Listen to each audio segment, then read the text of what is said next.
नमस्कार, न्यूज 24 देख रहे हैं आप। मैं हूं आपके साथ डॉक्टर मीना शर्मा।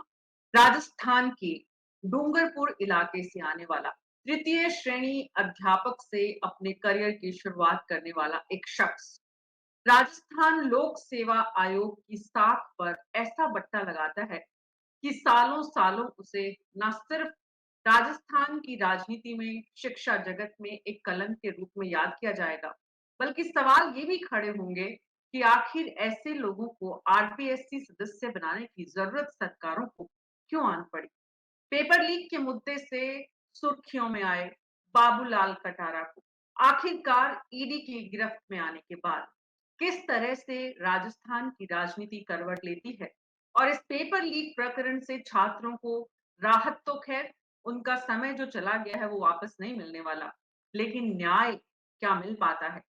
आज हमारे खास कार्यक्रम में हम इसी पर विस्तार से चर्चा करेंगे हमारे खास मेहमानों के साथ। हमारे साथ राजीव तिवारी जी हैं, वरिष्ठ पत्रकार हैं। डॉक्टर चेतन राज पुरोहित बीजेपी के प्रवक्ता हैं। साथ ही हमारे साथ जुड़ेंगे कांग्रेस से डॉक्टर प्रदीप चतुर्वेदी, श्याम सुंदर शर्मा जी वरिष्ठ पत्रकार, उपेन यादव राजस्थान एकीकृत महासंघ से हमारे साथ जुड़ रहे हैं, और सवाई सिंह चौधरी जो कि पूर्व पुलिस अधिकारी हैं और हाल ही में उन्होंने बीजेपी का हाथ थामा है। आप सभी का बहुत बहुत स्वागत है। डॉक्टर प्रदीप चतुर्वेदी, राजस्थान की साख बाबूलाल कटारा के नाम पर जो सुर्खियां बटोर रही है और जो पूरे देश में किरकिरी हो रही है राजस्थान की ईडी की इस कार्यवाही के बाद, क्या लग रहा है प्रदेश में इसका बच्चों में, युवाओं में, पूरी शिक्षा व्यवस्था में जो संदेश जाएगा। मीना जी देखिए, राजस्थान सरकार इस मसले में पहले ही अपनी पहल करके एक जांच एजेंसी गठित कर चुकी थी और उसके तहत करीब 100 लोगों को गिरफ्तार किया भी जा चुका है, पूछताछ भी हुई है, गिरफ्तारी भी की गई। अब सवाल यह है कि ईडी का जिस तरह से इसमें संज्ञान लिया जा रहा है वो तो एक मैं समझता हूं कि केंद्र सरकार द्वारा अपना एक दखल, और चूंकि अब चुनाव नजदीक है तो इसलिए उनका एक राजनीतिक उद्देश्य है पूर्ति करने के लिए कि वे किसी न किसी तरह इसको राजनीति से साबित करना चाहती है, जबकि ऐसा कुछ नहीं है। पूरे देश में परीक्षाओं लीक हुई हैं और उनके पेपर लीक हुए हैं, तो सवाल यह कि राजस्थान में भी हुए हैं। राजस्थान सरकार ने मुख्यमंत्री अशोक गहलोत ने पहल करते हुए एक जांच गठित समिति गठित की थी और उसका परिणाम भी आप देख रही हैं। कम से कम उसमें 52 से 53 लोगों को तो गिरफ्तार किया जा चुका है, बाकी सब लोग पूछताछ की अवधि के दौरान हैं और ये कार्रवाई चल रही है। तो सवाल यही है कि अब ईडी के माध्यम से केंद्र सरकार अपनी जांच एजेंसियों से इसको प्रभावित करते हुए इसको राजनीतिक मुद्दा बनाने की कोशिश करेगी। जो लोग इसमें शामिल हैं उनसे तो राजस्थान सरकार पहले पूछताछ कर रही है। तो सवाल यह है कि जैसे ही जांच पूरी होगी इनके चालान पेश हो जाएंगे, इन पे कार्रवाई आगे बढ़ेगी, इन पे न्यायिक प्रक्रिया शुरू हो जाएगी। सवाल ये भी है डॉक्टर प्रदीप चतुर्वेदी कि ऐसे मुद्दे को राजनीतिक मुद्दा बनाने की कोशिश क्या इस देश में और प्रदेश में पहली बार हो रही है। सवाल ये भी है कि जब आप ये कहते हैं कि दूसरे राज्यों में भी पेपर लीक हुआ है, तो आप व्यवस्था पर पर्दा डालने की कोशिश करते हैं या आपकी खुद की पार्टी की और सरकार की आत्मग्लानि को कम करने की कोशिश करते हैं। क्या युवाओं के साथ मीना जिस तरह की धोखाबाजी हुई है उसमें ये कहना कि दूसरे राज्यों में भी पेपर लीक हुआ है, ये कहना भी क्या उचित है डॉक्टर प्रदीप चतुर्वेदी? मीना जी देखिए, सबसे पहले ये बीजेपी के जो वसुंधरा शासन था 2013-18 में, तब पेपर लीक हुए थे और 3 बार पेपर लीक हुए थे। उन्होंने कोई जांच समिति गठित नहीं की थी, जांच नहीं करवाई थी, सीआईडी से भी जांच नहीं करवाई थी। मैं आपसे कहना चाहता हूं कि मुख्यमंत्री अशोक गहलोत ने 2018 में चुनाव के बाद जो सरकार बनी उसमें सबसे पहले उन्होंने जांच समिति गठित की और सीआईडी जांच करने के आदेश दिए और उसमें गिरफ्तारियां हुई। सवाल यह कि इनिशिएटिव भी हमारा है, मुख्यमंत्री अशोक गहलोत ने ही इस प्रक्रिया को आरंभ किया है। तो जहां तक सरकार की बात है, मुख्यमंत्री स्वयं गृह मंत्री भी हैं, उन्होंने संज्ञान लेते हुए कहा है, और परीक्षा के मामलों में, नकल के मामलों में उन्होंने विधानसभा बिल लाते हुए कड़ी सजा का प्रावधान भी किया है। उन्होंने सजा का जो वर्तमान जो प्रावधान था उसको कड़ा करने का काम किया है। इसलिए विधानसभा में मुख्यमंत्री गहलोत ने इस मामले में कड़ी से कड़ी सजा के प्रावधान को भी लाने का प्रयास किया है, ताकि लोगों में इसका भय फैले और कानून का डर उसमें पैदा हो। ये मुखर्जी प्रयास किया है। मुख्यमंत्री जी अपने मिशन में कहीं भी पीछे नहीं है। इसमें ईडी का लाना इसलिए हास्यास्पद है कि चूंकि केंद्र सरकार की एजेंसियां ईडी, सीआईडी और सीआईबी वगैरह, तो जिनकी बात आप कर रही हैं, तो केंद्र सरकार इनको अपनी तरीके से जांच कर कुछ राजनीतिक व्यक्तित्व को शामिल करने का प्रयास कर रही है। जो इसमें अगर होगा तो सामने आएगा, वो हमारी एजेंसी कर रही है। उन्होंने भी उन सूत्रों को निकटता से जांचा है, समझा है, और वो प्रक्रिया जारी है। इसलिए राज्य सरकार की ओर से इसमें कोई ढिलाई नहीं है। जहां तक ईडी के आने की बात है, तो ईडी का उपयोग तो सारी विदेशी विदेशी पार्टियों के साथ किया जा रहा है, वो आपको ही मालूम, पूरे देश को मालूम है। इसलिए ईडी और सेंट्रल एजेंसीज का उपयोग कर मामले को राजनीतिक पहुंचाकर राजनीतिक लोगों को शामिल करना केंद्र सरकार का ध्येय है, और उसी प्रयास में ये कार्रवाई शुरू की गई। जी, डॉक्टर चेतन राज पुरोहित, राजनीति करने के लिए आप लोग दोनों यहाँ बैठे हैं और आपके राजनीतिक दल भी बैठे हैं, लेकिन जो युवाओं का मुद्दा है, उनके करियर से जुड़े हुए मुद्दे हैं, राज्य सरकार ऑलरेडी जांच कर रही है। उसके बाद उसमें ईडी को लाना, वाकई में इस मुद्दे को चुनाव के मद्देनजर जनता का ध्यान आकर्षित करना महज है, या फिर राज्य सरकार की कार्यवाही से आप संतुष्ट नहीं है?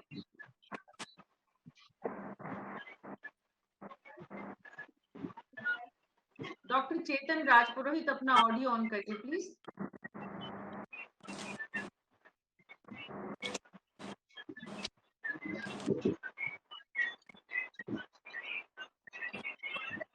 कुछ तकनीकी परेशानी है।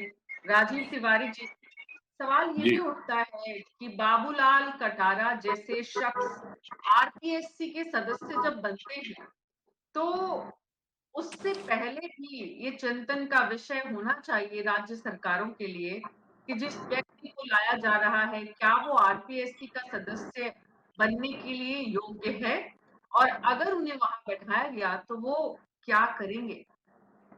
देखिए, ये सब राजनीतिक नियुक्तियां होती हैं, तो बाबूलाल कटारा भी कहीं ना कहीं सरकार के नजदीक थे, तभी वो आरपीएससी के सदस्य बने।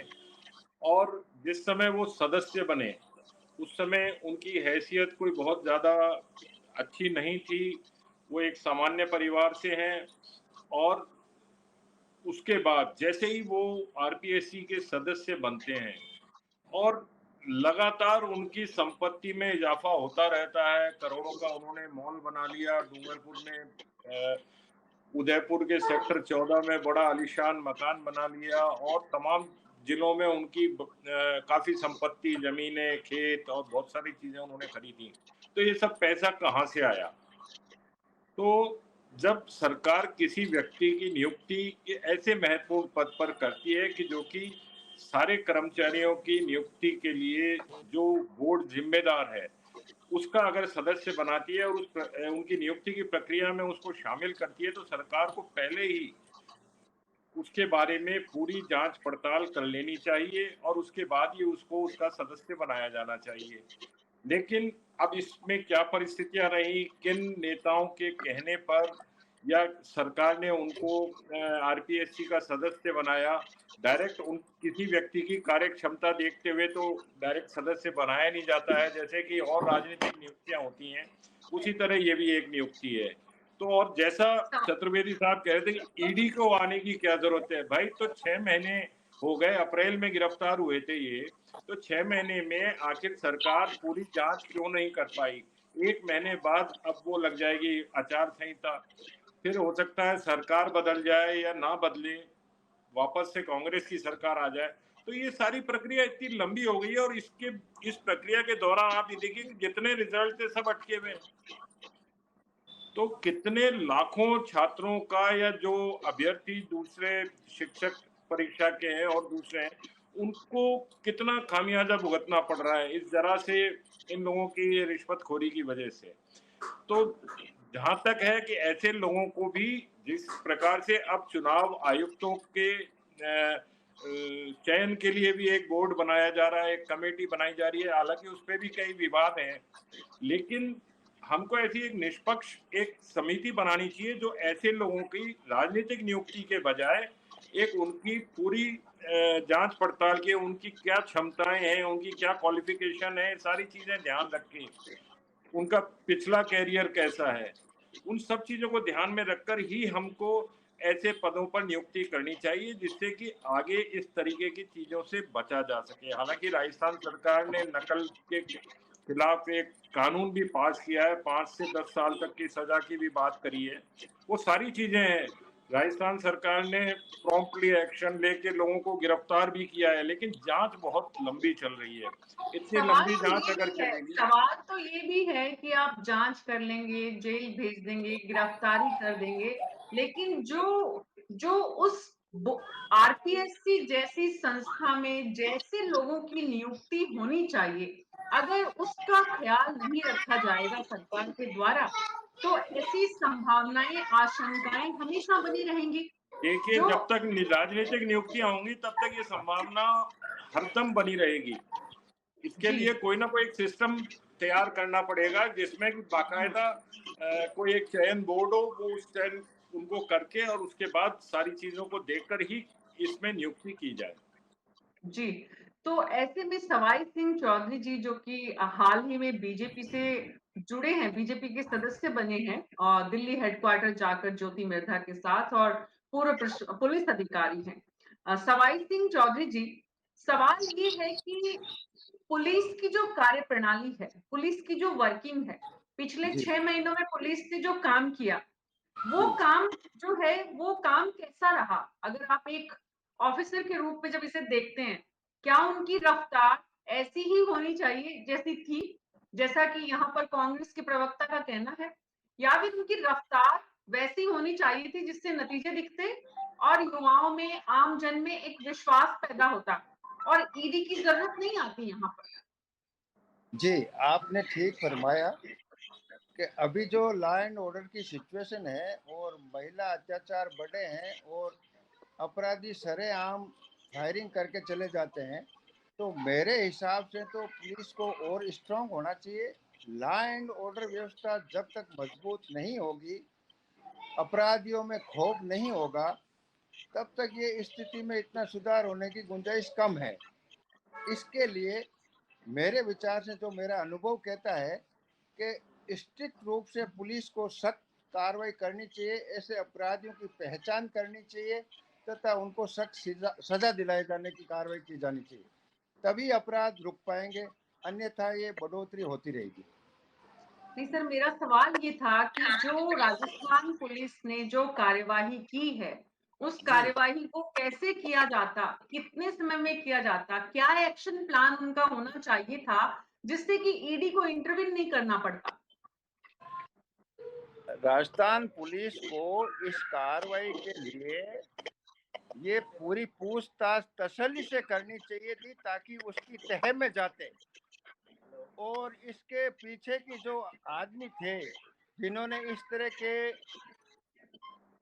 रुक रखे थे, जो अपराध में शामिल, जैसे ईडी का एंटर करने का कारण ही यही था कि तफ्तीश में कमी रही है, पूर्ण रूप से तफ्तीश पूरी नहीं हुई है, अन्यथा ये सारा गठजोड़ खुल जाता। सर, आप तो पुलिस अधिकारी रहे हैं, मेरा सवाल ये है कि राजस्थान पुलिस जो है, वो कितने समय में क्या एक्शन लेती कि ईडी को आना नहीं पड़ता?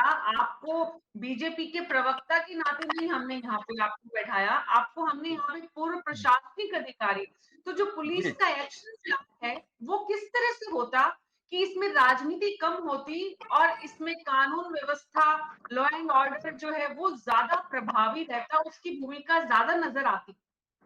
इसके लिए पुलिस को तत्काल रूप से गिरफ्तारी करके उनका थोरो इन्वेस्टिगेशन करते और रिमांड लेके उसकी तह तक जाना चाहिए था, ताकि ईडी के आने की संभावना भी नहीं रहती। जी, श्याम सुंदर शर्मा जी, सवाल ये है कि राजस्थान पुलिस, राजस्थान के मुख्यमंत्री, राजस्थान सरकार लगातार ये कह रही है कि हम जीरो टॉलरेंस पर हैं।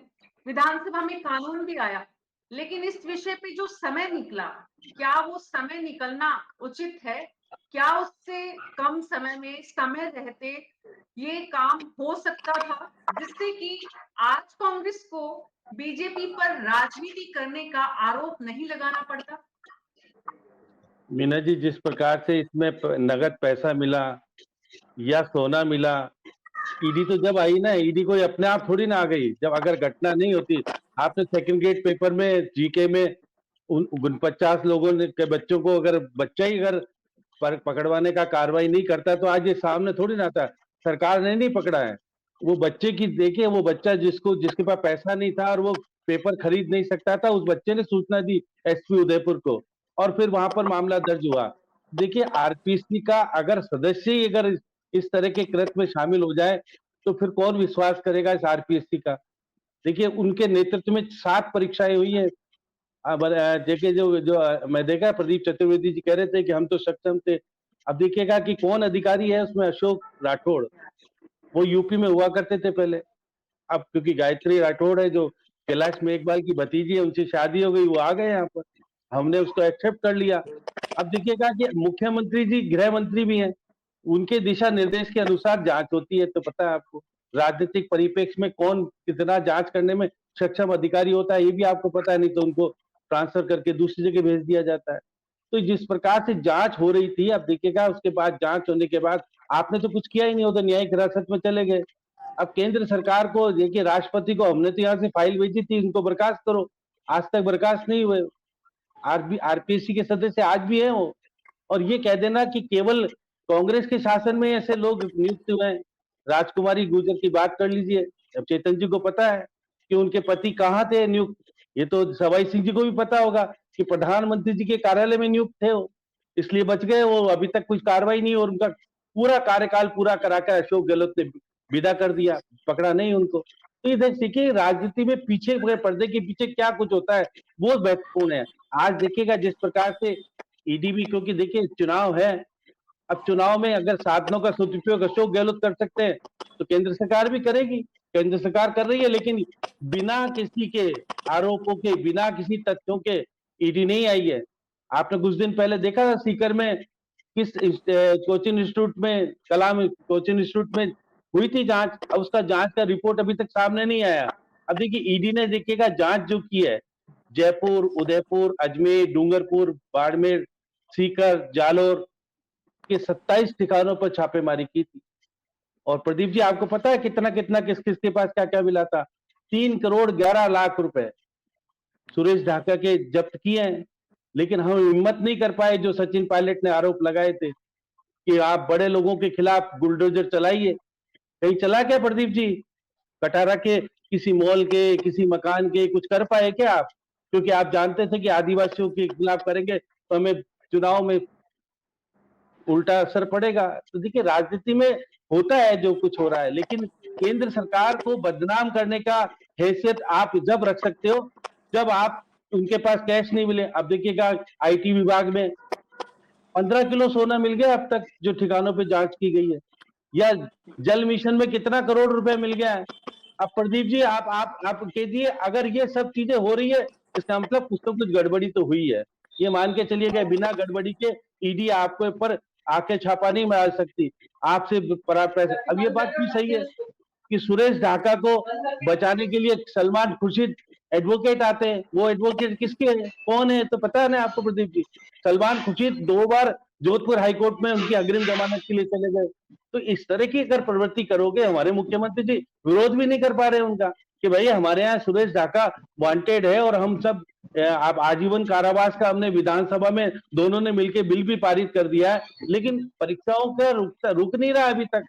रोजाना कोई ना कोई घटना होती है आप देखिएगा, और बच्चे अभी तक तरसते हैं। देखिए 4 लाख थे तो केवल क्योंकि सेकंड ग्रेड का टीचर का सामान्य ज्ञान का पेपर था और इसमें 4 लाख ही बैठे थे। बाकी अगर आप अभी बात करो रीट के पेपर की बात, जिसमें कि 24 लाख बच्चे बैठे थे, उनका तो अभी तक जाडोली को बरी कर दिया इन्होंने। तो उस पेपर में लीक के मामले में अभी तक कोई जांच ही नहीं, उसको तो करे बरी, बाकी को क्या किया। अब आप देखिएगा कि संजय सोत्री जवाब नहीं देते ईडी को, क्यों नहीं देते हो? अब देखिएगा अगर चेयरमैन नहीं जवाब देता, बाकी के लोग उनको वहां से ट्रांसफर कर दिया सेक्रेटरी को जो अटल था। तो ये सब चीजें हैं, अभी तथ्य सामने है, कोई तथ्यों को छिपाया नहीं जा सकता। और ईडी जांच कर रही है। अगर 3 दिन का रिमांड दिया है तो कोर्ट ने दिया रिमांड, कोई सरकार या किसी के कहने से रिमांड नहीं मिला। कोर्ट में उन्होंने तथ्य दिए होंगे, बहुत सारी चीजें होगी, इसलिए तीनों को रिमांड लिया। अब उनके भांजे की बात करें या उनके बेटी की बात करें या उनके ड्राइवर, अगर कोई आरपीसी का सदस्य ड्राइवर के कहने से सब कुछ करता हो तो फिर तो आपको पता है क्या होता है। ड्राइवर तो आरपीएससी में कब से है वो, इसका मतलब पीछे काफी टाइम से कुछ चल रहा है आरपीएससी में। आप गोरान का नाम तो सुना ही है प्रदीप जी, आपने गोरान का नाम तो सुना है ना? उसको चेयरमैन किसने बनाया था? उसकी बेटी जो कि मजिस्ट्रेट बनी थी, किसने पेपर लाके किया था? तो ये देखिएगा, नया नहीं है आरपीएससी में। अगर अच्छे लोगों की नियुक्ति नहीं होगी, जब तो सचिन पायलट बार बार मुख्यमंत्री जी के सामने मांग रखते हैं कि इसकी सदस्यता को चेंज करो, अच्छे लोगों का चयन करो, और गलत लोगों का चयन करोगे तो अब देखिए चीफ सेक्रेटरी की बीवी है, वो भी आरपीएससी की सदस्य है, कुमार विश्वास की पत्नी भी है, जिनके ऊपर केसावत का आरोप लगा था, केसावत को निकाल दिया।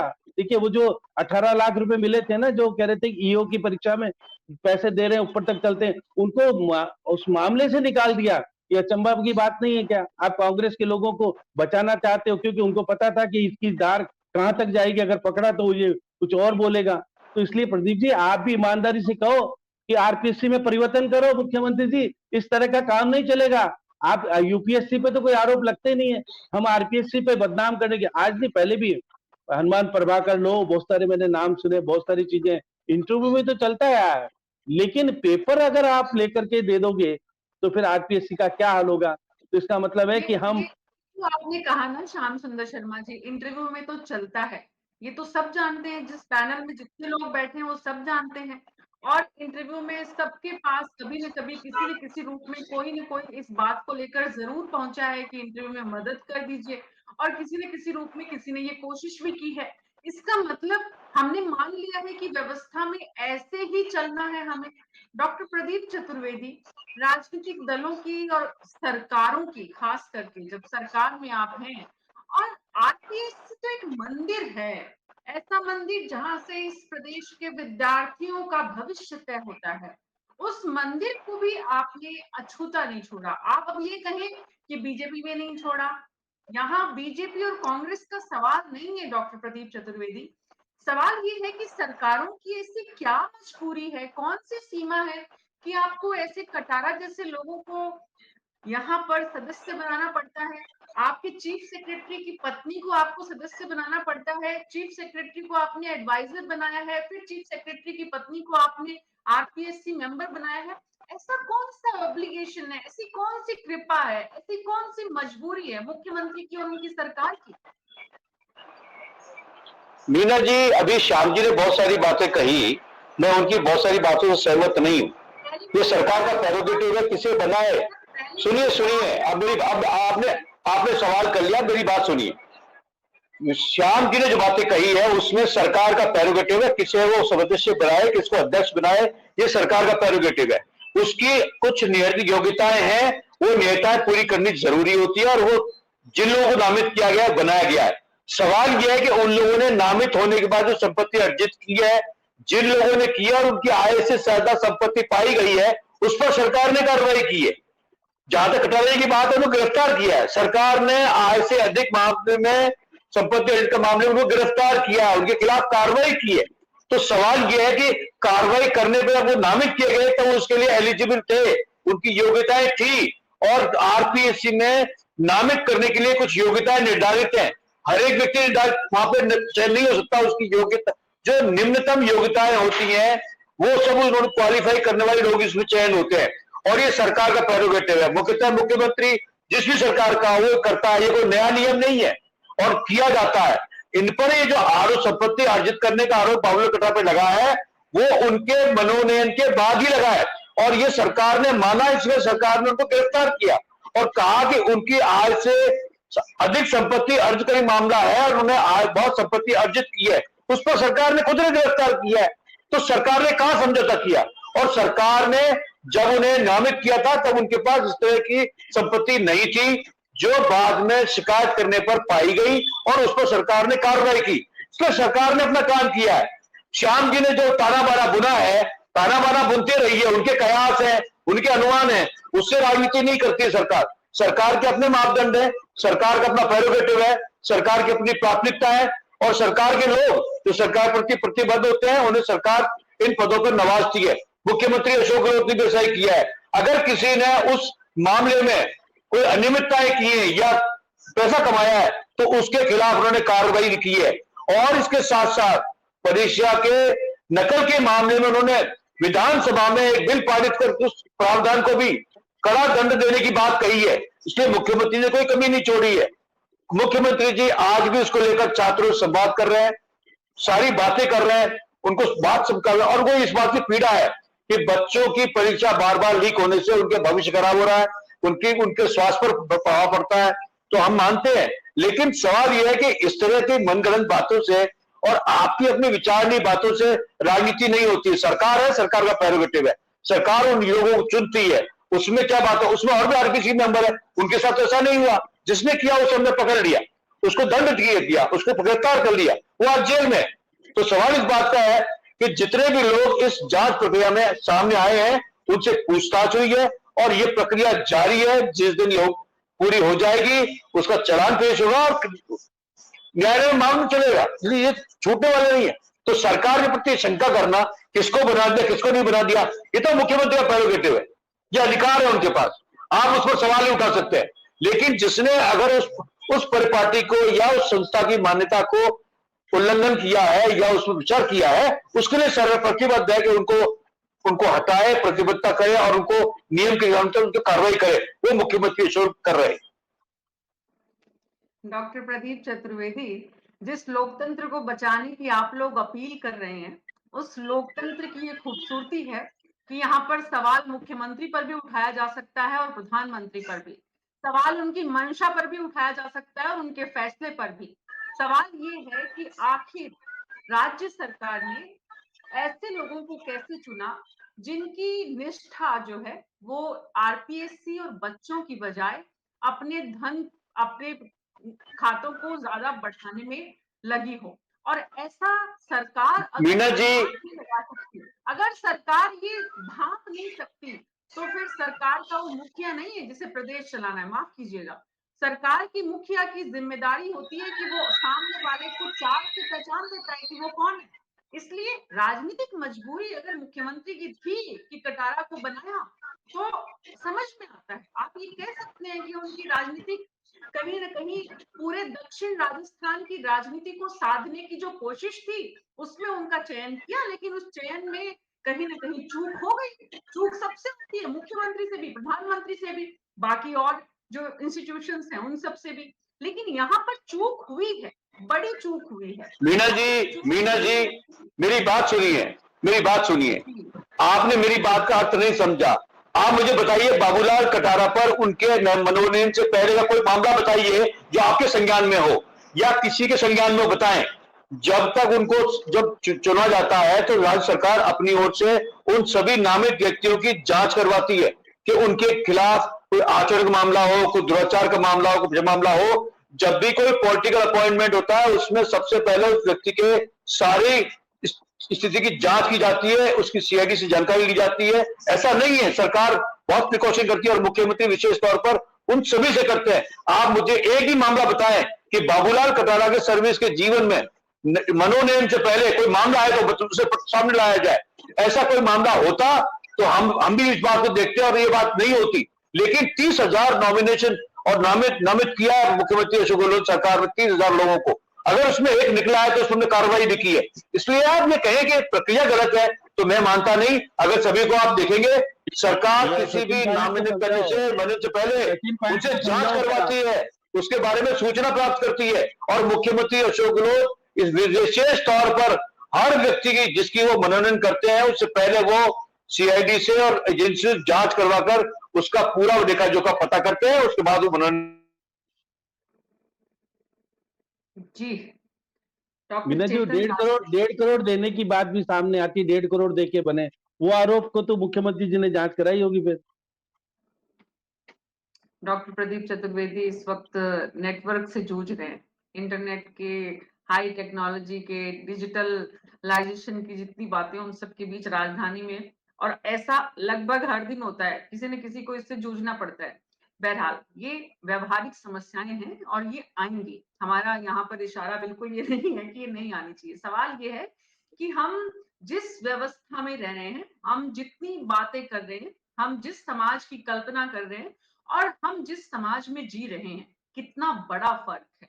सवाल ये है डॉक्टर चेतन राजपुरोहित कि राजस्थान सरकार की कार्यप्रणाली से, राजस्थान पुलिस के व्यवहार से, राजस्थान पुलिस के एक्शन से बीजेपी संतुष्ट नहीं है, इसलिए ईडी को लेकर आए। ईडी ने कोई टाइमलाइन तय की है कि कब तक इस पूरे मामले पर कहीं न कहीं एक ऐसी सिचुएशन आ जाए, एक ऐसा जो है लीगल प्रोसीडिंग आगे बढ़े, या फिर चुनाव जितने दिन चलेगा उतने दिन ईडी भी उसको खींचेगी अब? मीना जी, आपने एक बात नोट किया होगा, हमारे कांग्रेस के मित्र जिस प्रकार से सरलीकरण करके इस चीज को ले रहे हैं, इससे इनकी संवेदनशीलता भी मर चुकी है, इनकी संवेदनशीलता खत्म हो चुकी है।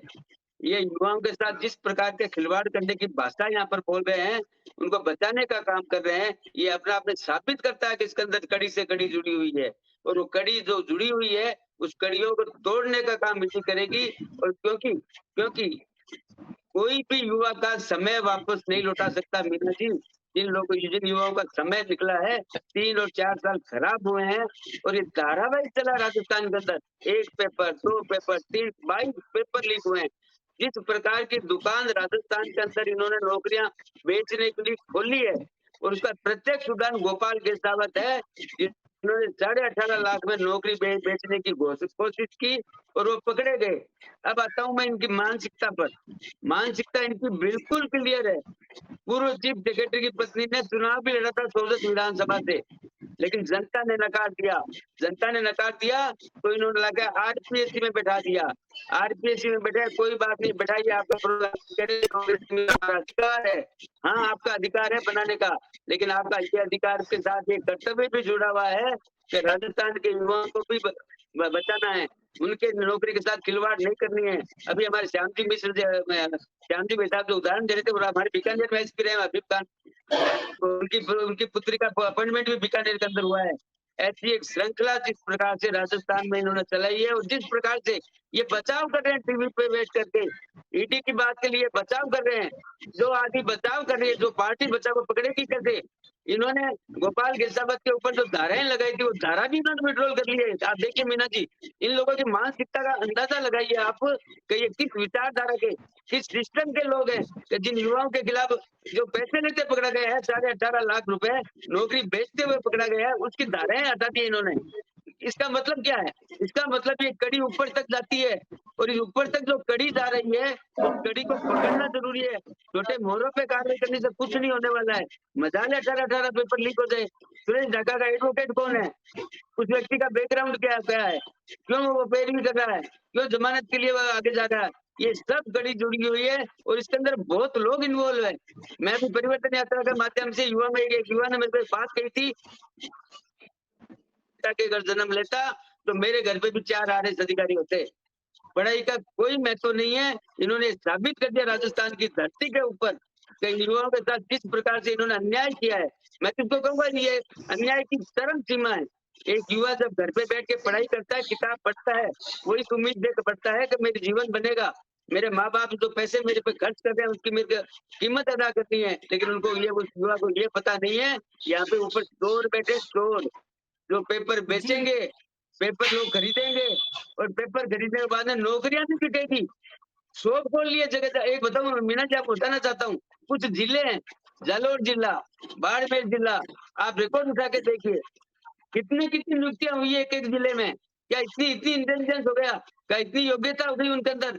अरे मीना जी, ट्रक ड्राइवर तक सब इंस्पेक्टर बन रहे हैं। आप पता कीजिए, टैक्सी ड्राइवर तक सब इंस्पेक्टर बन रहे हैं। क्यों बन रहे हैं? पेपर उनको पहले मिल रहा है। परिवर्तन यात्रा के माध्यम से युवाओं का जो आक्रोश फूट रहा है, एक मिनट, मेरे को आधे घंटे के बाद मिला मौका, 30 मिनट के बाद मेरे को मौका मिला। पहले नेटवर्क चला गया था, मेरे को मेरी बात रखने दीजिए। मैं प्रदीप जी वैसा पे एक बात का जरूर कहना चाहता हूँ, अरे बचाव मत कीजिए इन लोगों का, इनके हौसले बढ़ेंगे। और चाहे बाबूलाल कटारा हो, चाहे गोपाल गेसावत हो, चाहे सुरेश ढाका हो, इनका टीवी पे मेरे बचाव मत कीजिए। आप ईडी का ईडी है के तो पूरी तह तक जाएगी। सचिवालय में 2.5 करोड़ रुपए नहीं मिलेंगे किसी गवर्नमेंट में। आपकी गवर्नमेंट में मिलता है, सोना मिलता है। कहाँ से आया सोना सचिवालय के अंदर? सचिवालय में क्या लोकर खोल रखा है आप लोगों ने? क्या बैंक का लोकर है जो वहाँ पे सोना रखेगा कोई आदमी? 18 लाख रुपए रिश्वत लेते पकड़ा जाता है तो धाराएं हटानी जाती है। अब आप ये सब बातें तो बहुत बार हो चुकी है ना डॉक्टर चेतन दास पुरोहित, तो रिपीटेशन का कोई मतलब नहीं है। बात तो आज आरपीएससी की साख, युवाओं के भविष्य और सरकार की वर्किंग पे हो रही है, उसी पर सीमित रहिए, ज्यादा अच्छा है। सवाई सिंह चौधरी जी, जब बात जी ये उठती है कि 6 महीने हो गए इस पूरे मामले में और पुलिस ने जिस तरह का काम किया वो संतुष्टिजनक नहीं है।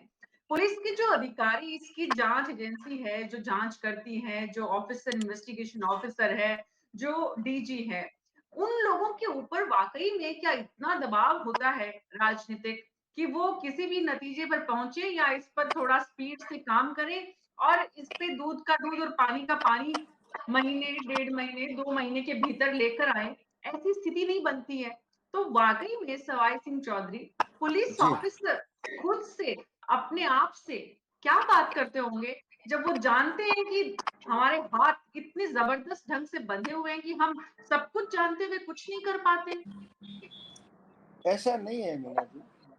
पुलिस अपनी तरफ से पूरी कोशिश करती है कि सत्यता सामने आए, लेकिन कई बार ऐसी भी बात होती है कि इसकी तह तक जानने के लिए जो अधिकारी इन्वेस्टिगेशन करते हैं, हो सकता है उनके अनुभव की कमी हो या उनको आगे के लिए कुछ जो निर्देश मिले हैं उसमें उनको पूरी जानकारी नहीं हो, इसलिए वो सत्यता से दूर रह जाते हैं। जब जबकि होना ये चाहिए था, पुलिस को पारदर्शी रूप से इसकी कड़ी से कड़ी जोड़ के पूरा इन्वेस्टिगेशन करते तो ये सत्यता सामने आ जाती। तो आप ये कहना चाहते हैं कि पुलिस ने पारदर्शी ढंग से काम नहीं किया? मेरा ये मानना है कि जो तफ्तीश पूर्ण रूप से होनी चाहिए थी उसमें कमियां रही है। ये कमियां अगर पुलिस चाहती तो उसको दूर कर सकती थी, तो ईडी को आने की जरूरत नहीं रहती। तो पुलिस ने ऐसा क्यों नहीं चाहा? बतौर पुलिस ऑफिसर आप रहे हैं सवाई सिंह चौधरी जी, पुलिस ऐसा क्यों नहीं चाहती? कई बार देखो राजनीतिक दबाव भी रहता है, उसमें कई बातें ऐसी भी रहती है, तो उसमें अब ये सारी पब्लिक भी जानती है इसको, ये कोई नई बात नहीं है। ये मेरा कोई सवाई नई सिंह जी बात सवाल है, बात मेरा मीना जी बात सवाल है जो सवाई सिंह जी से, आप मुझे एक सवाल करने देंगी मीना जी? जी डॉक्टर प्रदीप एक सवाल चतुर्वेदी करने जी, देंगी मुझे सवाई सिंह जी से? बोलने दीजिए, बोलने आपने इस दीजिए, बात बोलने को दीजिए। मान लिया है कि कोई नई बात नहीं है। एक सवाल मीना जी सवाई सिंह जी से। बोलिए दबाव डॉक्टर मीना कौन प्रदीप। जी सी बोलने सरकारों में नहीं दीजिए, रहता है। बोलने दीजिए, सरकार कांग्रेस के कोई मित्र भी को बोलने उनकी दीजिए। होनी इतना चाहिए, मेरा एक उसमें सवाल दबाव है, रहता ही है। मेरा एक सवाल है सवाई सिंह जी से।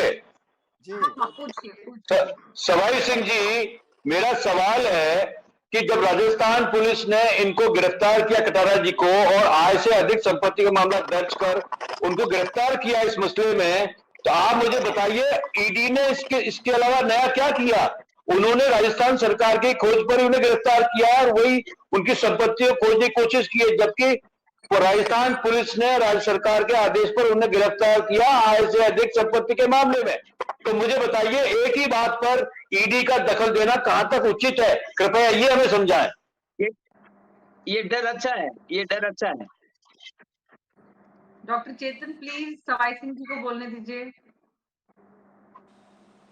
सवाई सिंह चौधरी जी बताइए, डॉक्टर प्रदीप चतुर्वेदी जी का सवाल, लगता है उनका नेटवर्क इशू है। सवाई हेलो सिंह जी, जी। हाँ जी बताइए। जी जी। ऐसा है, पुलिस ने जो कटारा जी को गिरफ्तार किया, आय से अधिक संपत्ति का मुकदमा दर्ज किया, लेकिन अब जो ईडी की कार्रवाई हुई इसमें इतना रुपया सोना चांदी मिलना, तो ये कहीं न कहीं इस बात को इंगित करता है कि कोई कमी तो रही है। जी, ये तो निश्चित रूप से करता है, लेकिन आपने, मेरा जो आपसे सवाल था जनता के लिहाज से, आम आदमी के, युवाओं के पर्सपेक्टिव से, उसका जवाब आपने दे दिया कि कितने हाथ बंधे होते हैं पुलिस अधिकारियों के, सब कुछ जानते हुए भी बेचारे काम कर नहीं पाते हैं, सरकार के इशारों पर उन्हें काम करना पड़ता है। राजीव तिवारी जी, ऐसे में ये आज सवाई सिंह चौधरी, हम कोशिश इसीलिए करते हैं कि जिस विषय से जुड़े हुए जो लोग हैं वो उस बात को बताएंगे तो बेहतर ढंग से समझ पाएंगे। सवाई सिंह जी यहाँ कुछ स्वीकार कर रहे हैं कि पुलिस किस तरह से मजबूरियों के साथ, सीमाओं के साथ काम करती है, कितना दबाव में काम करती है। ऐसे में फिर ईडी और राजस्थान पुलिस को आमने-सामने खड़ा कर दे तब भी क्या है तो दोनों तरफ दबाव। दबाव तो बिल्कुल दोनों तरफ ही है। देख लिए, मान रहे हैं बैंक सवाई सिंह जी इस बात को कि दबाव दोनों तरफ है। ईडी भी क्यों आई है इस बात को भी स्वीकार कर रहे हैं, खुद स्वीकार कर रहे हैं। मतलब ना आपने पूछा ना हम में से किसी ने पूछा है, खुद स्वीकार कर रहे हैं, क्योंकि अब ये भी भाजपा का एक पार्ट हो चुके हैं, पुलिस से रिटायर हो चुके हैं और भाजपा का एक इसमें पार्ट हो चुके हैं। पार्ट तो भाजपा का या बात कांग्रेस का नहीं है, नहीं, बात उसकी नहीं है। मैं सवाई सिंह जी अब आप लेकिन मेरी बात भी सुन लीजिए कि एजेंसियों पे कोई अब ईडी को भी एक दिन पहले ही इस मामले में एंट्री करने की क्या आवश्यकता पड़ी थी, जबकि 90 दिन में राजस्थान की जो एसीबी है वो चार्जशीट पेश नहीं कर पाई, अपनी जांच पूरी नहीं कर पाई। तो ईडी या उस समय क्यों नहीं इस केस के अंदर उसने एंट्री करी, जबकि चुनाव अब सामने आ गए हैं और इसमें कुछ ना कुछ नई कड़ियां जोड़ के आप देखिए, पश्चिम बंगाल में भी कुछ ऐसा ही हुआ था, कर्नाटक में भी कुछ ऐसा ही हुआ था कि एंट्री जब चुनाव बिल्कुल आसन है उस समय कई मामलों में जो कि पुराने चल रहे हैं उसमें अचानक केंद्रीय एजेंसियों ने प्रवेश किया। और आपको तो मालूम ही होगा वैसे भी कि उन सारी जांचों का बाद में अब कुछ पता ही नहीं है। जैसे ही चुनाव संपन्न हुए बहुत सारी जांचें पता नहीं कहां चली गई। ईडी की क्या स्थिति रही, ईडी ने जिस तरीके से आज हम कह रहे हैं कि 6 महीने में राजस्थान की एसीबी ने अभी तक कटारा जी या केसावत जी के खिलाफ कोई ऐसा कोर्ट में चालान पेश नहीं किया, चार्जशीट नहीं पूरी तैयार हुई, तो ये सारी चीजें बताती है कि कहीं ना कहीं राजनीतिक खेल दोनों तरफ से हो रहा है। राजस्थान की पुलिस पर राजस्थान सरकार का दबाव है, ईडी पर केंद्र सरकार का दबाव है। नहीं तो उनको 3 महीने बाद ही 90 दिन बाद ही उसकी एंट्री हो जानी चाहिए थी कि भाई जो कि प्रिस्क्राइब 90 दिन चार्जशीट पेश करने के लिए दिए जाते हैं उसके अंदर ही उसने अपनी एंट्री कर लेनी थी कि भाई ये राजस्थान पुलिस के बस की बात नहीं है, इसमें हम एंट्री करेंगे। और ये जो 16 किलो सोना और ये सारी चीजें बरामद हुई हैं ये आरपीएससी के नहीं और भी दूसरे जल जीवन मिशन है जल और जीवन मिशन, जल जीवन मिशन जी। हाँ उसके अंदर ये सारी चीजें हुई है, खाली आरपीएससी के घोटाले में ही ये सारी चीजें निकल के नहीं आई हैं। तो ईडी को अगर चाहिए था तो वो सारे ही मामलों के अंदर सिर्फ शेर सिंह और बाबूलाल कटारा को पकड़ने से ईडी कुछ निश्चित चीजें निकालना चाहती है, इससे ये प्रतीत होता है। और निश्चित क्या है ये ईडी वाले जाने या केंद्र सरकार जाने, जिसके तहत वो काम करती है। तो जब चुनाव का माहौल किसी प्रदेश में होता है उस समय केंद्रीय एजेंसियों का अचानक वहां सक्रिय हो जाना प्रश्न खड़े करता है।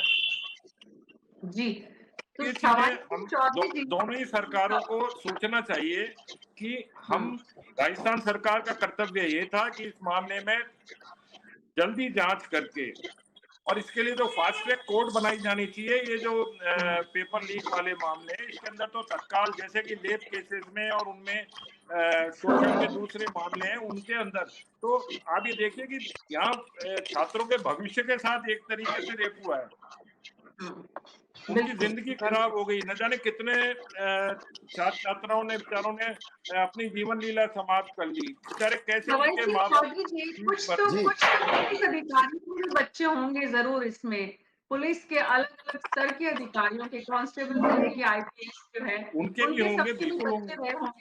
आज वो सब सफर कर रहे हैं, आज वो सब इसमें पुलिस इसीलिए मैंने शुरुआत में ये बात कही थी कि हमको राजनीति की जो प्रोवोकेटिव की बात चतुर्वेदी जी कर रहे थे कि उसकी बजाय एक ऐसा सिस्टम बनाना चाहिए जो सर्वमान्य हो और उसमें ऐसे निष्पक्ष लोग हों, न्यायिक उसके रिटायर्ड जज हों, कुछ रिटायर्ड अधिकारी हों या प्रेजेंट कोई इस तरह पोस्ट पे रहे हुए लोग हों, जो एक पूरा बोर्ड बन के जिसमें सभी तरीके के लोग शामिल हों, हर पार्टी के लोग शामिल हों, उसमें नेता प्रतिपक्ष भी हो और अपने गृह मंत्री भी हो, सभी लोग शामिल हो और वो फिर जाके उसकी एक चयन करके बनाए तो एक साफ सुथरा सिस्टम मिलेगा हमको। और इस तरीके की जो खामियां निकलती हैं और बच्चों के भविष्य के साथ खिलवाड़ होता है, पैसों का खेल होता है, एक जरा सा व्यक्ति। और जो बात थी कि भाई कटारा जी का पीछे क्या उनका कैरियर था, तो मैं चतुर्वेदी साहब से पूछ लेता हूँ। चतुर्वेदी साहब बताओ कुछ उसके अंदर पहले कटारा जी करते क्या थे? इस सवाल के जवाब में तो सारी कहानी पोल खुद ही खुल जाएगी। तो डॉक्टर प्रदीप यही सारी चतुर्वेदी। बातें हैं, हमको इन चीजों हाँ। से हमको इसका सॉल्यूशन ढूंढना चाहिए बनिस्पत इसके कि हम इस पे एक दूसरे पर आरोप प्रत्यारोप लगाते रहें।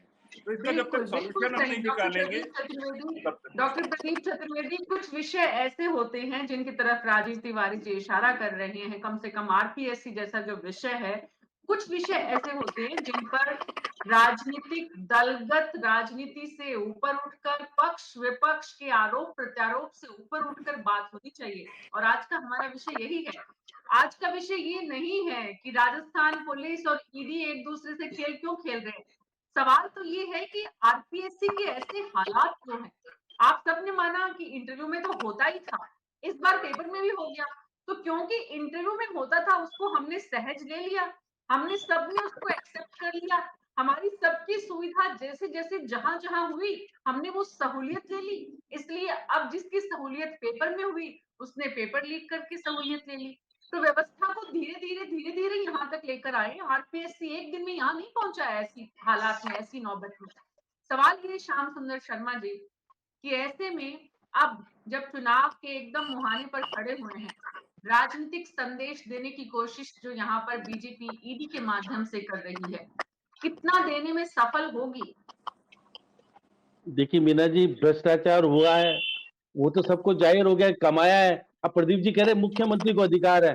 मुख्यमंत्री जी जब शपथ लेते हैं ना, क्या बोलते हैं आपको पता है ना, उसमें सब चीजें समाहित है। अगर आप ये कहते हो मुख्यमंत्री को अधिकार, मुख्यमंत्री ट्रस्टी होता है, मालिक नहीं होता। मालिक तो मतदाता होता है, साधारण नागरिक होता है। आप बार बार मुख्यमंत्री के इतने पक्ष क्यों ले रहे हो? गलत लोगों की नियुक्ति करके फिर कहते हो आरपीएससी सही सलामत रहेगी। कैसे रहेगी आप बता दो ना। आप जूनियर अधिकारी को लगाओगे आरपीएससी का चेयरमैन तो ये स्थिति बनेगी। देखिए सुनिए प्रदीप जी, मेरा कहने का आशय ये नहीं है, मेरा कहने का आशय ये नहीं है श्याम जी जो आप कह रहे हैं। मैंने अपनी बात रखी है, मैंने लोकतांत्रिक व्यवस्था में जो मुख्यमंत्री का अधिकार है उसकी बात की है। मैंने मुख्यमंत्री के लोकतांत्रिक अधिकारों की बात की है। आप लोकतांत्रिक आपकी अधिकार अपनी नहीं विचारधारा है हो सकती है, पर आपको मैं आज भी इस बात का पक्षधर हूं कि पूरी दुनिया में आज भी 5 से 7% भ्रष्टाचार है। दुनिया में सभी लोग भ्रष्ट नहीं है। मैं इस बात को आज भी कहता हूं और दृढ़ हूं, मैं इस बात पर दृढ़ता से विश्वास करता हूं कि 5 से 7% लोग भ्रष्टाचारी होते हैं और वो होते होते हैं, लेकिन पूरी दुनिया भ्रष्टाचार से नहीं चल रही है। ये आपको मानना पड़ेगा कि भ्रष्टाचार से दुनिया नहीं चल रही है श्याम जी। अरे आप सुन लो जरा, सुन लो। मैं नहीं कह रहा कि आप तो मानते ही नहीं कि दुनिया में सदाचार है ही नहीं। आपकी भाषा में तो सदाचार दुनिया में है ही नहीं, आपने ये मान लिया है। दुनिया में है लेकिन बहुत, अभी भी 5 से 7% लोग भ्रष्टाचारी हो गए, लेकिन सारा सिस्टम भ्रष्टाचारी नहीं है। देश आज भी नियम कानून चलता है। अरे सुन लो ना जरा, आप सुन लीजिए। आप यदि थोड़ी सी सहनशीलता, थोड़ी सी सुनने की क्षमता, आप सुनिए ना। हाँ बिल्कुल सुन रहा हूँ, बिल्कुल सुन रहा हूँ, लेकिन सारी बातें कपोलकल्पित नहीं हो सकती है मीना जी। अरे सुनो तो सही, सिस्टम है इस देश में, सरकार का सिस्टम है, चाहे वो केंद्र की हो चाहे राज्य की हो, लेकिन उसमें कुछ लोग भ्रष्ट हो सकते हैं। भ्रष्ट लोग सारे भ्रष्ट नहीं हो सकते, मैं इसको मानने को तैयार नहीं। जब भी तो चर्चा कर रहे हैं, हमने सब भ्रष्ट कौन बता दिए, लेकिन जिस तरह आरपीएससी में और भी मेंबर है, आरपीएससी में श्याम जी और भी मेंबर है। एक ही मेंबर निकला ना ऐसा, आप एक ही मेंबर निकला ना ऐसा, तो एक आध है तो 5-7% है ऐसे भ्रष्टाचारी लोग, उसको कार्रवाई सरकार ने कर दी है। अरे आप सुन तो लो, यही गोपाल केसावत ने आरोप लगाए। देखिए गोपाल केसावत, देखिए 5-7% ही लोग ऐसे हैं जिनकी वजह से पूरा पानी गंदा हो जाता है, और वो पानी गंदा हो रहा है। जी बिल्कुल ठीक बात है। उसका जो असर है वो पूरी जनरेशन पे, पूरे समाज पे पड़ता है। सवाल ये है, मुद्दा ये है जिस पर हम चर्चा कर रहे हैं, ये बात हम भी समझते हैं, ये बात हम भी समझते हैं, लेकिन इसका तात्पर्य ये नहीं कि पूरी दुनिया भ्रष्ट है। अरे इसका मतलब ये नहीं है। आप देखिए मीना जी, आप सुनिए उनको पहले। अब देखिए आप मीना सुनिए, जी, आपको सुनना ये उसको जनरलाइज कर रहे हैं, उस टर्म को, भ्रष्टाचार को जनरलाइज कर रहे हैं, जैसे प्रधानमंत्री करते हैं वैसे ये भी जनरलाइज कर रहे हैं कि सिस्टम ही भ्रष्ट है। अगर सिस्टम भ्रष्ट है तो फिर कोई चीज होने लायक ही नहीं है। आप सुन लो, आप मुख्यमंत्री तो होने लायक ही नहीं है ना। मैं कब मना कर रहा हूँ, मैं मुख्यमंत्री को गलत नहीं बता रहा, लेकिन उन्होंने जिन लोगों, देखिए मेरी बात सुनिए, यही सचिन पायलट ने अजमेर से जयपुर तक यात्रा निकाली थी, आरोप मैंने नहीं लगाए थे। क्या आरपीएससी को लेकर के विधानसभा में कोई चर्चा हुई? क्या कानून में बदलने की कोई प्रावधान नहीं है क्या? वो राजनीति है, वो शांति राजनीति है, दो राजनीतिक व्यक्तियों के बीच में प्रतिद्वंदता है, वो दो राजनीतिक व्यक्तियों के बीच में प्रतिद्वंदता है, वो हो सकती है, वो हो सकती है, और वो किसी और में भी हो सकती है। आप पार्टी में राजनीतिक विद्वत्ता को लेकर आप भ्रष्टाचार मत जोड़िए। नहीं, ये बात ठीक नहीं है, ये आपको कहना भी ठीक नहीं है। आप सुनिए, मेरी बात सुनिए। नहीं, आपका कहना भी ठीक नहीं है और मैं आपकी इसके तर्क से सहमत नहीं। आप मत हो तर्क से सहमत, इससे मैं आपके तर्क से ठीक है, सहमत करने की बात कर रहा हूँ। आप सारे सिस्टम भ्रष्ट गए तो सारी दुनिया भ्रष्ट नहीं है। मैंने सबको भ्रष्ट कहा, मैंने सबको भ्रष्ट कहा ही नहीं। आपका आशय यही है, आप किसी तर्क को उचित मान ही नहीं रहे। आप शांत रहो, देखो बीपी बहुत बढ़ रहा है, प्लीज देखिए, बिल्कुल नहीं, मेरा नॉर्मल है मीना जी, मेरा बीपी नॉर्मल है, आप बिल्कुल निश्चिंत रहिए, मेरा बीपी बिल्कुल नॉर्मल है, बिल्कुल नॉर्मल है, आप चिंता नहीं करें। आप सुनिए ना, आप सुनिए।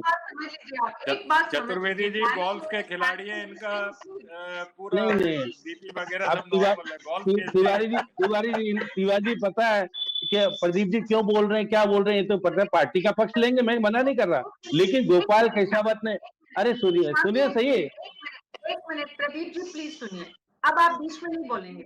प्रदीप जी, हम पैनल में 6 लोगों को इसलिए बुलाते हैं कि 6 तरह के विचार जो है वो सुने हम, और उन सब के विचारों के पीछे एक पूरी सोच होती है, उनकी एक वर्किंग होती है, उनके अपने अनुभव होते हैं। इसलिए आप अपनी बात कहें, आप श्याम जी की बात का विरोध भी करें, लेकिन श्याम जी को बोलने दीजिए। अब आप पहले उनको सुनिए, उसके बाद अपनी बात रखिएगा। मैं आपको बताना चाहता हूँ मीना जी, हम सभी अच्छे मित्र भी हैं। अरे पहले में जितने भी लोग हैं, हम सभी मित्र भी अच्छे हैं, मैं बताना चाहता हूँ आपको। सुनो तो सही, सुनो आप। देखिए मीना जी, मैं बार बार कह रहा हूँ, गोपाल केसावत ने किसके ऊपर आरोप लगाए? मैंने नहीं लगाए। अब उनको क्यों निकाल दिया गया उस मामले में, उस मामले की फाइल क्यों दबा दी गई, ये प्रदीप जी के पास जवाब होगा तो बताएंगे, लेकिन आप बेटिएगा बार बार आरपीएससी के सदस्यों के चयन के बारे में सवाल उठ रहे हैं, आज से नहीं उठ रहे, बरसों से उठ रहे हैं। ये कोई, मैं बीजेपी की बात और कांग्रेस की बात नहीं कर रहा हूँ, क्योंकि जो चयन प्रक्रिया में अच्छे लोगों का चयन होता है तो सवाल नहीं उठता, वो अपनी प्रतिष्ठा को कायम रखता है। जो पहले से ही प्रतिष्ठा गायब कर चुका हो, सब कुछ कर चुका हो, यदि उसकी पत्नी को आप बनाओगे, अब करें मेरे को, अभी तो आपके देखिए वही सदस्य है कि आपकी चुनाव समिति में सदस्य भी है ना, तो इसलिए चीफ सेक्रेटरी की पत्नी को बनाना, क्या कहता है, कुमार विश्वास की पत्नी को बनाना, वो तो दिल्ली चली गई थी, काय को बनाना है, क्यों लिया है मुझे नहीं पता, मेरे मित्र को भी बनाया, एक को, मेरे तो साथी था वो भी बनाया, मैंने उसके ऊपर आरोप नहीं लगाया। अगर भ्रष्टाचार का मामला सामने आया है, घर से अगर 49 लाख रुपए मिलते हैं कैश, और सोना मिलता है जांच में, और फिर उसके ऊपर अगर ईडी आती है, और देखिए जनप्रतिनिधि ने शिकायत की, शिकायत के आधार पर ईडी आई। ईडी आने का मतलब है कि ये तो नहीं है कि बिना कुछ तथ्यों के ईडी आ गई और कब्जा कर लेगी और आपको बदनाम कर देगी। तथ्य हैं, ये मुख्यमंत्री जी बार बार कह रहे हैं कि मुझे पता नहीं था, मैंने तो बना दिया आदिवासी को। वो 1.5 करोड़ का आरोप कौन लगा रहा है, क्यों लगा रहा है, मुझे नहीं पता। जांच होनी चाहिए, जांच में किस तरह की स्थिति आएगी। और सचिन पायलट बाहर जांच लगाते हैं, विधानसभा अंदर लगाई होती तो बहुत सारी चीजें आपके सामने ये स्थितियां हैं पार्टी में आज भी हैं, लेकिन विरोध होना चाहिए। आप सच्चाई का तो साथ दो। संजय सोत्री कौन था? मुख्यमंत्री का था सुरक्षा अधिकारी, उसको अगर चेयरमैन बनाओगे तो फिर क्या होगा कि मेरा चेयरमैन, अब मुख्यमंत्री के ओएसडी हैं देवाराम, चेयरमैन मेंबर बना दो। चल रही है ना बातचीत, फाइल पड़ी थी ना राज्यपाल के यहाँ। तो ये सब चीजें क्यों करते हो ऐसे? अच्छे लोगों को लाओ, आरपीएससी सही तरीके से चलेगी। ये तो आरपीएससी में देखिए साक्षात्कार का परसेंटेज कम कर दिया है। पहले तो 200 नंबर का होता था आरएएस में साक्षात्कार, अब तो 100 नंबर का कर दिया है। 200 नंबर में से अगर बहुत ज्यादा नंबर दे दोगे तो जो अच्छा व्यक्ति है वो तो बाहर हो जाएगा। प्रशासनिक अधिकारी भ्रष्ट आएंगे तो फिर क्या होगा? फिर यही होगा जो रोज पकड़े जा रहे हैं। आप भी देखो रोज पकड़ रहे हो ना, और अब पकड़ने के बाद करते क्या हो? उनको आप अनुमति नहीं देते हो चालान पेश करने की। तो इसलिए सिस्टम में बदलाव की जरूरत है। मुख्यमंत्री जी को जरूरत क्या है कि गृह विभाग रखें, वित्त विभाग रखें। इसका मतलब है कि आप कंट्रोल रखना चाहते हो खुद के पास। आप आपका डिसेंट्रलाइजेशन करना चाहिए, विकेंद्रीकरण होना चाहिए अधिकारों का, वो नहीं करने देना चाहते हो। इसलिए कि एक आधागार बना रहे, मेरी सरकार चलती रहे, मैं अल्पमत वाली सरकार को कैसे चला सकता हूँ, ये तो आपने देखा ना। इसलिए मैं आरोप नहीं लगा रहा हूँ, तथ्य है उसको सामने रख रहा हूँ, और जनता फैसला करती। मैं और आप कौन करे? अब सवाई सिंह जी, हाँ, दिल्ली पुलिस में काम करके आए हैं, अब चीफ से तैयार है चुनाव लड़ने के लिए। ज्योति मिर्जा के साथ प्रवेश किया है, आपको बता गए ना, कांग्रेस भी नहीं आए, वहां चले गए, इनको पता है वहां ठीक ठाक स्थिति है। तो ये देखिएगा, जहां पर जो होता है वो होता है सामने। इसलिए चेतन जी बार बार कह रहे हैं कि परिवर्तन यात्रा में बहुत कुछ मिल रहा है। आपने तो जन आक्रोश यात्रा में 14 लाख शिकायतें लेके आए थे, क्या हुआ? इसलिए बहुत सारी चीजें आप कहो मत, दोनों पार्टी एक जैसी है। वसुंधरा जी ने नियुक्ति की, उसके ऊपर सवाल खड़े हुए, आज तक तो जवाब सब किसी के पास नहीं है। अब बहन भाई का मामला है तो चलता है, चलेगा, आगे कब तक चलेगा मुझे नहीं पता। मीना इस जी, बहन भाई के मामले के बीच में मैं खैर विषय से भ्रमित हो जाएंगे, नहीं तो मैं राजीव तिवारी जी के पास एक सवाल के लिए आना चाहती हूँ, और क्योंकि आए हुए हैं तो राजीव जी, एक तरफ बहन भाई के रिश्ते की बात हो रही है, दूसरी तरफ बात ये भी हो रही है कि मोदी और गहलोत का पैचअप हो गया है कि ठीक है, स्टेट तुम्हारा, सेंटर हमारा, इस तरह की भी बातें चल रही थी। तो हालांकि मैंने अगेन मतलब बहुत संक्षेप में सर इस विषय पे वापस मैं सवाई सिंह जी के पास जाऊंगी, बहुत ही संक्षेप में। जी मीना जी, देखिए, मैं आरपीएससी सवाई की सिंह जी जो आपके पास 7, आ रही हूँ, राजीव तिवारी जी की बात आपके पास आ रही हूँ। मीना जी, देखिए जो आरपीएससी बातें चल एक रही है ऐसी भाई संस्था बहन है की, या जिसकी साख रहनी चाहिए। दो भाइयों की, तो ये मीना राजनीति जी, में कब क्या हो जाए ये कोई नहीं जानता। हर आदमी को सत्ता चाहिए, और वो सत्ता के लिए किसी से भी समझौता करने को, किसी से भी गठबंधन करने को, किसी से भी कोई भी कॉम्प्रोमाइज करने को तैयार हो जाते हैं। तो जहां तक ये भी बहन भाई की बात है, तो ये तो हम पिछली चर्चाओं में भी इस पर कर चुके हैं बात। और जहां तक मोदी जी का है, तो मुझे अभी तो ऐसा कुछ नहीं लगता कि गहलोत जी से कोई कॉम्प्रोमाइज उनका हुआ है, क्योंकि अगर ये चीज जगजाहिर हो गई तो 24 में उनको लेने के देने पड़ जाएंगे, सिर्फ जी राजस्थान में ही नहीं पूरे देश में। तो वो बिल्कुल कहाँ कहाँ बिल्कुल। किस किस से समझौता करते फिरेंगे, तो वो चीज बिल्कुल गले नहीं उतर रही। तो बिल्कुल। जहां तक बहन भाई का है, तो ये तो राजस्थान में मेरे ख्याल में यहाँ जितने लोग बैठे हैं सभी को पता है। तो जहां तक मोदी जी और अभी गहलोत जी का पैचअप कुछ हुआ है, कुछ अंदरूनी कोई ऐसी बात चल रही है, वो अभी नहीं लगता कि कोई ऐसा चल रहा है। जी, आखिरी सवाल सवाई सिंह चौधरी जी आपसे लेती हूँ, क्योंकि इस जी पूरी पूरी जो व्यवस्था है, जो आरपीएससी का ये जो मुद्दा है, पेपर लीक की जो जी कहानी है, युवाओं के जी भविष्य की जो चिंता है, इसमें सबसे बड़ी भूमिका जब घटना हो चुकी है, अपराध हो चुका है, उसके बाद पुलिस की है, पुलिस मशीनरी की है, राजस्थान पुलिस की है। यूँ तो आप स्वीकार कर चुके हैं कि होता है, लेकिन जब शपथ लेते हैं, संविधान की वर्दी पहनते हैं, तो शपथ तो जनता की सेवा की लेते हैं, शपथ तो सच्चाई का साथ देने की लेते हैं। कितनी बार अपना ज़मीन पुलिस ऑफिसर मारता है, इस पूरी सीमाओं के तहत, दबाव के तहत? मीना जी, ऐसा है, जहां तक मैंने अनुभव किया, मैंने 34 साल की पुलिस की सर्विस की है।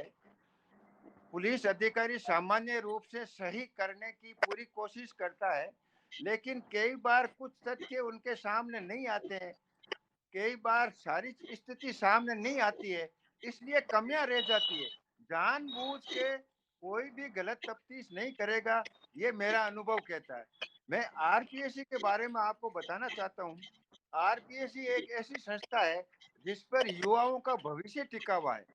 अगर आरपीएससी जैसी संस्था पर भी आरोप लगने लग जाएंगे और उनमें नियुक्त होने वाले सदस्यों पर भी आरोप लगने लग जाएंगे, तो युवाओं का भविष्य क्या होगा? वो कुंठित होंगे, उनके माँ बाप परेशान होंगे।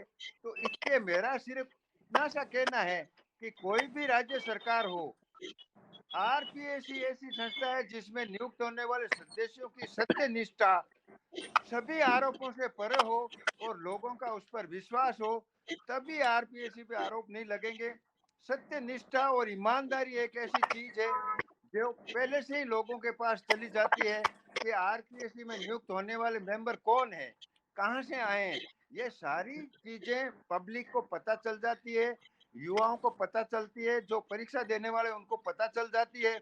इसलिए अगर संदेश से परे सदस्य नियुक्त नहीं होंगे तब तक आरपीएससी पे आरोप लगते रहेंगे और ऐसी घटनाएं होती रहेंगी, पेपर लीक होते रहेंगे। और मेरा सिर्फ इतना सा कहना है कि कोई भी सरकार हो, और चाहे कांग्रेस हो, बीजेपी। और कटारा जैसे लोग बचते भी रहेंगे। बहुत-बहुत शुक्रिया आप सबका इस चर्चा में शामिल होने के लिए।